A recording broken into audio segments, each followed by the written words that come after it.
Hallelujah, Hallelujah,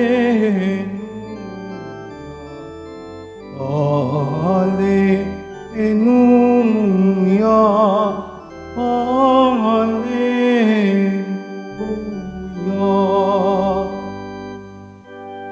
Kami iyong pangaralan upang aming matutuhan ang salitang bumubungay. Hallelujah, Hallelujah, Hallelujah, Hallelujah.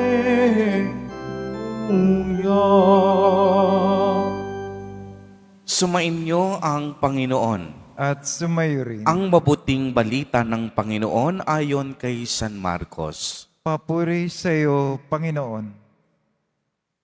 Noong panahong iyon, pag-uwi ni Jesus, muling nagkatipon ang napakaraming tao. Ano pat hindi man lamang makuhang kumain ni Jesus at ng kaniyang mga alagad. Nang mabalitaan ito ng kaniyang mga kasambahay, sila'y pumaroon upang kaunin siya, sapagkat ang sabi ng mga tao, nasisiraan siya ng bait.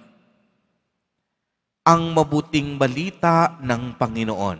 Pinupuri ka namin, Panginoong Hesukristo. Magsipo muna ang lahat. Magandang umaga po sa inyong lahat, mga kapatid kay Kristo. Sa lahat po ng ating mga taga-subaybay, sa iba't ibang online platforms, at sa lahat ng ating mga kadeboto, sa iba't ibang panig ng Pilipinas, at maging sa buong mundo, kung saan tayo ay naaabot ngayon ng ating live streaming. Mapayapang umaga din po sa inyong lahat. Purihin at dakilain natin ang ating Panginoon, ang mahal na poong Jesus Nazareno. Mga kapatid kay Kristo at mga kadiboto, malugod po namin kayong tinatanggap sa Basilica Minor at Pambansang Dambana ni Jesus Nazareno. Narinig po natin sa ating ebanghelyo ang isa sa pinakamaiksing ebanghelyo sa taong pangliturhiya. Bagamat maigsi, kapupulutan po natin ito ng mahahalagang mga aral. Kung inyo pong nasundan ang ebanghelyo mula Lunes, mapapansin natin ang pagiging abala ni Jesus Nazareno sa kaniyang mga gawaing ministeryo. Ano pat, ang napakaraming tao ay lumalapit sa kanya. Mula sa malalayong bayan, sila ay naglalakbay upang makita si Jesus at humiling ng kanilang kagalingan. Nais nilang makita ang Panginoon, nananabik na mahipo kahit lamang ang damit ni Jesus Nazareno. Sapat na iyon para sila ay gumaling. Subalit nakakalungkot pong isipin na sa pag-uwi noon ni Jesus, habang nagkakatipon ang maraming tao, nabanggit sa ebanghelyo na hindi man lang nila makuhang kumain sa napakadaming tao. At anong nangyari?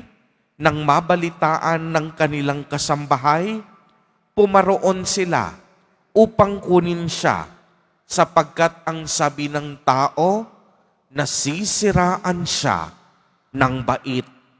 Sa kabila po ng kabutihan ni Jesus Nazareno, may mga taong hindi siya matanggap. May mga taong imbis na tanggapin at paniwalaan, siya po ay kinaiinggitan at kahit anong gawin nila, ay tila baga hindi nila siya kayang paniwalaan. Ang mas nakalulungkot pa mga kapatid, sinisiraan nila ang Panginoon at kinalaunan nagtulong-tulong sila upang ipapatay si Jesus Nazareno. Subalit pagmasdan ninyong mabuti, buong buo ang loob ng ating Panginoon. Walang paninira ang pwedeng makapagpigil sa Kanya sa paggawa ng mabuti. Uulitin ko po, sapagkat ito'y napakahalaga, walang paninira ang naging hadlang kay Jesus Nazareno upang itigil niya ang pagpapagaling at paggawa ng mabuti. Walang paninira ang makatitigil sa Kanya upang magmalasakit, upang magpagaling, at upang hilumin ang ating pusong sugatan. Walang paninira ang pwedeng makapigil sa Kaniyang pagmamahal sa makasalanang sanlibutan. Dito mapapansin natin na tunay ngang si Jesus Nazareno ay totoong Diyos dahil ang pag-ibig niya walang kondisyon. Uulitin ko po mga kapatid, ang pag-ibig ni Jesus Nazareno walang kondisyon.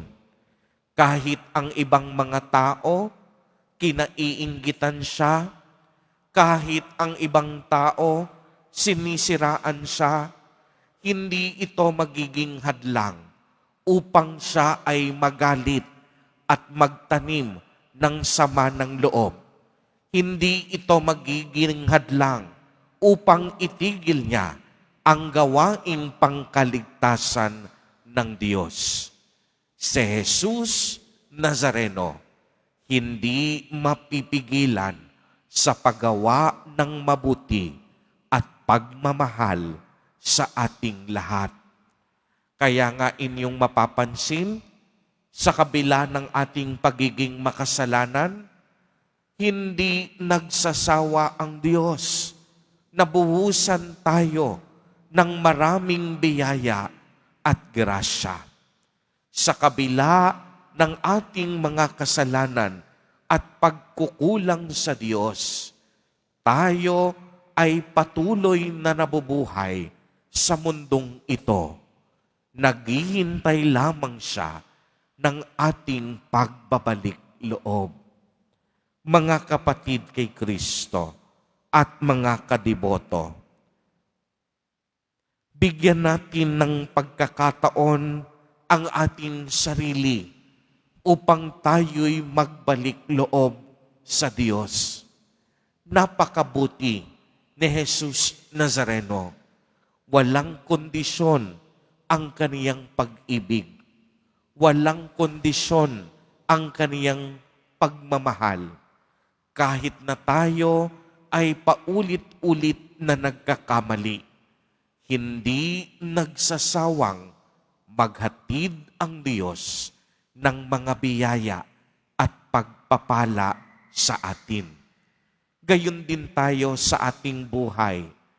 Bagamat may mga taong naninira, bagamat may mga taong kumukontra sa paggawa natin ng mabuti, hindi tayo dapat titigil sa ating kabutihan at pagmamahal.